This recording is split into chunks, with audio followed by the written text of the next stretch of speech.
Are you suffering from tremors? Are you suffering from a movement disorder that they've diagnosed as Parkinson's disease? Do you feel that your hands or arms are tremoring, one or the other?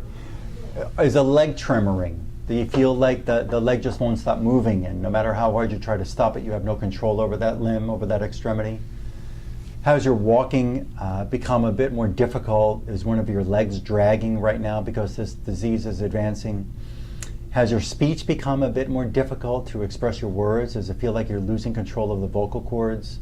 The only thing that the doctors can provide you is another kind of laboratory test or an imaging test of the brain, and or prescription medications like Azilect or Sinemet or something to, along those lines, or L-Dopa. I'm going to share with you in this video exam findings of a patient he's about 50 years old, and he's got this tremor with the right hand that started about a year and a half ago. Right now it's December 18th, December 18th of 2015. I examined him December 16th of 2015, and he's got this tremor, he's got this condition on the right side of the body. He's already had, with his hip surgery, knee problems, and wrist problems, shoulder troubles, but he's got this tremor with a hand, and he's very concerned that his body's just not working okay. I see when he walks, he's dragging the right leg. Not dragging completely, it can move, but it's at a much, much, much slower pace than his left leg, and he actually does drag the toe because he's not able to really flex the foot and lift up the foot appropriately. So we can see that there's a terrible malfunctioning happening in that leg.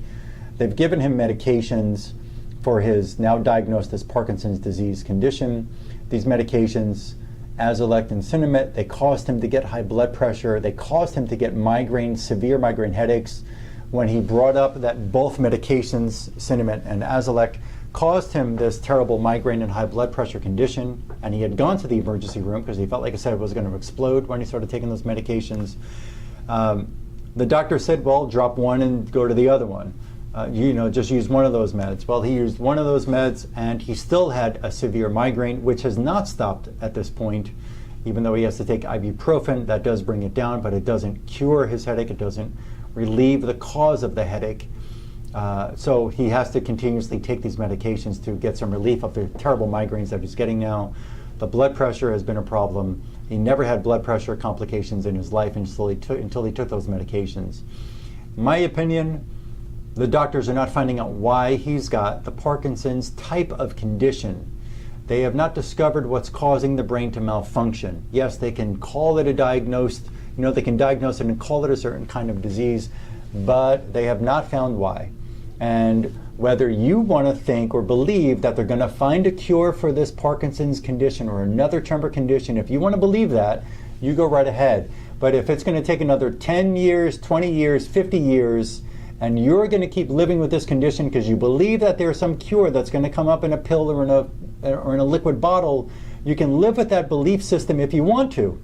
But you've got to be able to listen to this logic here that I produce in these videos and understand that there are causes of your condition that can be found. It's just not going to happen in a pharmaceutical-based environment because they are in the business of selling you medications. And I believe that if there are medication sales and they can keep you sick, why come up with a cure? Because once the cure is out there, people get better. There is no way to make money because they don't make money in healthy people and they don't make money in dead people. They make money in sick. And in order to keep the stock prices higher, make more drug sales. So if you want to follow the belief system that you can provide money to these fundraisers, great. Go ahead and do that if it makes you feel better that you're contributing to coming up with the cure. But you've got to know that there are causes of these neurodegenerative diseases like Parkinson's, and we can find them. There is technology that has been developed in other countries that can be used. I use it in my clinic. I see this every day. Watch my other Parkinson's videos on this YouTube channel, and also share these videos with some friends in your groups, your Parkinson's groups that you follow, maybe you're part of online. People deserve to know that there are other ways of examining the brain and the body to find that they can actually invest in themselves, invest in yourself to help yourself get well. You got to give it a try. There is no, listen, I've lost someone who I loved dearly over a decade ago because the medications, the L-Dopa, the Sinemet, the Azilect, did nothing for him. It did not slow down the progression of his Parkinson's condition. He died. He was not able to walk anymore. He was not able to talk anymore. Here was an intelligent, very loving human being who was married to my grandmother. The guy was delightful, reserved, very intelligent, and lost his brain function. He couldn't speak. He couldn't walk, he couldn't move his arms, he couldn't dress himself, he couldn't function anymore. And unfortunately, he's not here with us anymore.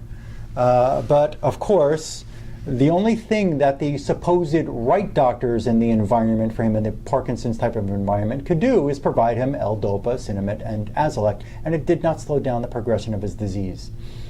I follow the understanding that there are causes of this disease that are known, and it has been proven, and there is research. You can watch another video. I will put the link under this video on my YouTube channel.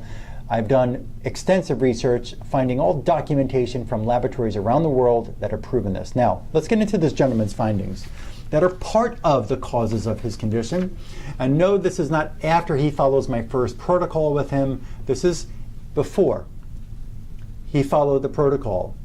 I will follow up, and he is dedicated to following this. He's been referred to me by other people who have had great results with other types of chronic, incurable diseases where they have relief of their symptoms following my work. And he decided that what better chance, because the medications his neurologists are giving him are failing and causing him migraines and causing him high blood pressure and not fixing his condition. He doesn't feel any different when he takes those regarding relieving the tremoring or the leg dragging.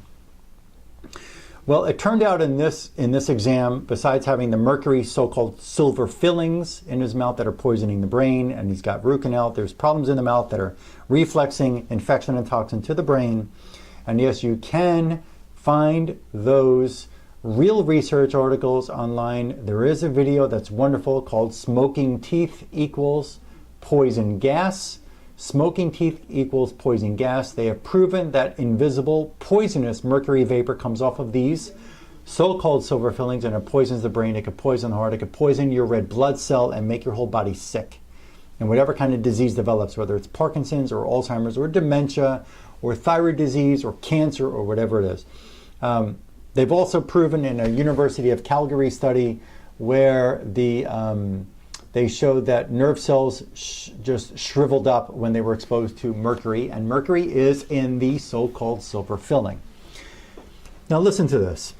In addition to mercury, when you get infections like Lyme infection, even if you were not bitten by a tick, it can come in other ways. It can come from sexual transmission. It can come from food you've eaten.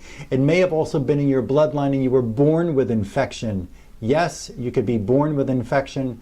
Your mother's mother's mother's mother's mother, you know, the whole side of your mother's family tree could have been carrying an infection for decades and for generations, for thousands of years. They were carrying infection because somebody else got bit by a tick years ago, or whatever the case was, that somebody else in the generations before got bit or got infected, and it just carried on through the bloodline. And you could be born with infection because in your mother's reproductive tissues were carrying Lyme infection, or carrying mold, or carrying fungus, or carrying viruses. You following this understanding? It's very easy. This is logic. In this man's, listen, there's a way to find out what the weakest tissue is in the body. So sometimes it's not just going to treat brain, or treat the basal ganglia of the brain, or treat the substantia nigra of the brain, because those are weak tissues, and the research shows those are dealing with dopamine and movements of the body. Sometimes we have to go to other tissues in the body that are weaker, because you can only be as strong as the weakest link. Well, in this man's body, it turned out his weakest tissue, according to my very unique type of testing, were his capillary beds. Do you know what your capillaries do? Do you? Were you born with an owner's manual? And since you weren't, and since you think your doctors know everything, have you ever asked them if you got Parkinson's? How are my capillaries? Did you ever ask them? Did they ever even consider how the capillaries are doing? Did you go to school and take an anatomy and physiology? Do you know the capillary purpose? Well, the capillaries help they're an integral part, let me put it that way. They're an integral part of delivering oxygen to your arteries, to your veins, the carotid artery, the cerebral artery, the aorta, the veins that go through all different parts of the body. The capillaries also go to every millimeter of every tissue, including all the tissues inside the eyeball. Your capillaries are an integral part of oxygen delivery to these tissues. What happens over the years from chronic infection, from chronic toxin exposure, from chronic microwave radiation exposure from these cell phones and Wi-Fis and computers and so on. Chronic stress that makes the capillaries slow down and become weak. You can have less than normal oxygen concentrations in tissues in your brain, even if they took they did a perfusion index and say that you had a normal perfusion index according to their standards in the hospital or the medical practitioner's office. You can still have, flying under the radar, less than normal oxygen flow to certain tissues in the brain, and that can cause the brain to malfunction. Well, this man's capillary beds were the weakest tissue in his body on this day. We're actually providing specific remedies to bring up the function of those capillaries. He also had a diphtheria, pertussis, tetanus vaccine residue in the capillary beds. Lyme Borrelia burgdorferi. The Lyme Borrelia burgdorferi spirochete infection in his capillaries, stressing those, inflaming those capillaries. Mycoplasma bacteria, infecting, stressing, inflaming the capillaries, decreasing oxygen to various tissues in the body. He had another parasite called Tinea SG that can come from maybe pork or some other kind of meat. He had Babesia microti in there, and a very high level of Bartonella henselae infection inside the capillaries, deranging the function of the capillary beds, inflaming those capillary beds, and leading to demise of tissues where those capillaries are providing oxygen. A slow demise. He's not dead yet, he's alive, but a slow demise, degeneration, decay, loss of normal function of parts of the brain and most likely the body, because those capillaries are infected and very stressed and very weak. I also found with my unique exam that there was some mercury in the spinal fluid. Without doing a spinal tap, I have samples of spinal fluid here that I can actually do a test and find that if they are stressed in the body, or if the fluid is stressed in the body, no spinal tap is needed. Folks, this is science coming out of Russia and Germany. This is real stuff, and we get real results. In his cingulate gyrus in his brain, he had mercury in there, dental amalgam from the teeth. In the basal ganglia, Lyme Borrelia burgdorferi. Just imagine you had mosquitoes that bite you and sting and irritate you. Imagine you had 100,000 mosquitoes biting your basal ganglia in your brain. If that was possible to get mosquitoes into your brain and bite that basal ganglia all at once, 100,000 of them, do you think that your basal ganglia is going to freak out and it won't be able to control your movements appropriately? Does that make sense to you? Just think of the possibility there. If you have never considered this before and this is news for you, a different viewpoint, pay attention, because you can, again, donate your money to those funds, to those foundations.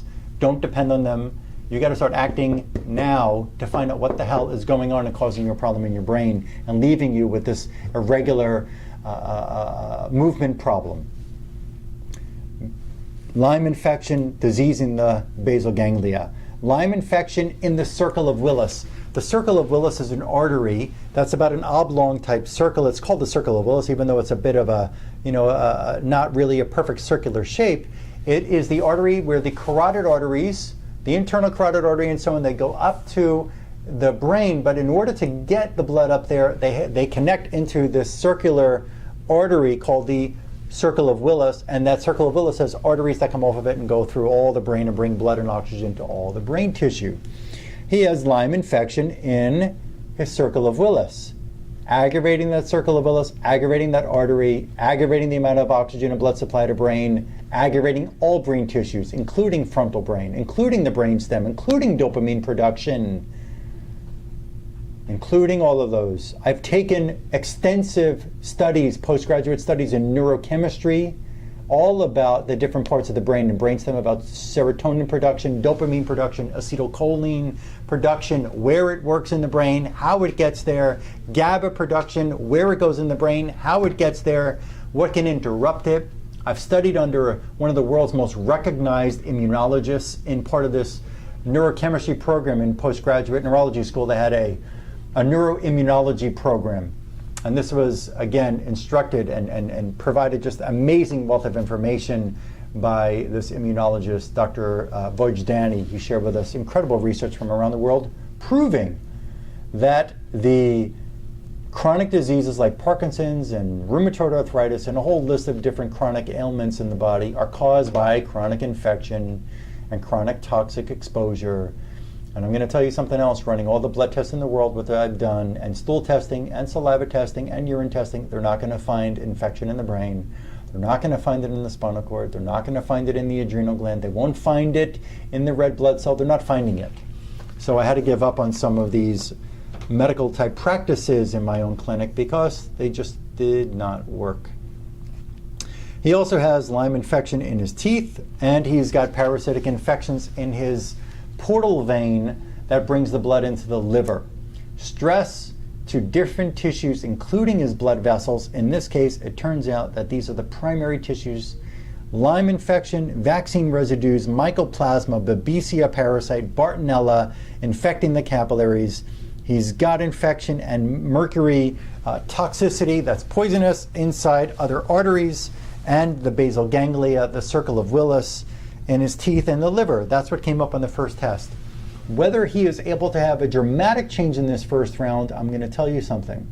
He will be able to remove these infections, whether it takes 1 or 2 rounds of this, but he's moving in the right direction until you or a loved one can grasp that Parkinson's and other tremor diseases are not by some strange alien life form that got into the body, not because dopamine production just all of a sudden stopped being produced. It's because there are causes that these doctors are not looking for and finding. You watch that other video, I'll put the link underneath, you watch. You're going to see research proving all these points that I'm making, proving it. Infections, toxins in the tissues are causing them to malfunction. Let me ask you this question. Let me paint a picture. Have you ever had a sore throat, a strep throat? Have you ever had a sore throat where just for you to make an attempt in swallowing your saliva, it hurts so much, it's so red and so swollen back there, which is not normal, which can happen, not normal, but that infection that got in there is not allowing you to swallow, and you have a very struggle time trying to swallow. Yes, you've had that before. And then they take a little cotton swab, they run a petri dish sample, and they find out strep infection. They give you antibiotics, your sore throat goes away, you can swallow normal. Now you can function normal again because you can swallow, you can eat, you can chew, you can swallow, you can drink, and you can swallow your own saliva. Well, before, when it was infected and swollen and irritated terribly, you had a malfunction in your swallowing functions. Grasp that for a second. Think about that. If it was so irritated where you couldn't swallow, an everyday test that you never think about because it's just automatic. I swallow all the time on that. It's like a reflex. It's automatically there. Not just because I'm chewing on something that I'm going to swallow as my food or drinking a liquid drink. We just swallow sometimes, and you won't swallow because your throat hurts so much, and it's a malfunction because of infection. Just imagine infection in the basal ganglia, infection that got into your frontal lobe or prefrontal cortex or other areas of your brain, brainstem, and it's causing these tissues to not work appropriately. Just like you can't swallow, just then the basal ganglia can't work appropriately, or the brainstem can't work appropriately, or the frontal brain can't work appropriately because they're irritated. You get it? Is it starting to make sense to you? You have a chance. I've got a very unique set of skills. I do this work with people. People come in from all over the country of the United States, from other countries as well.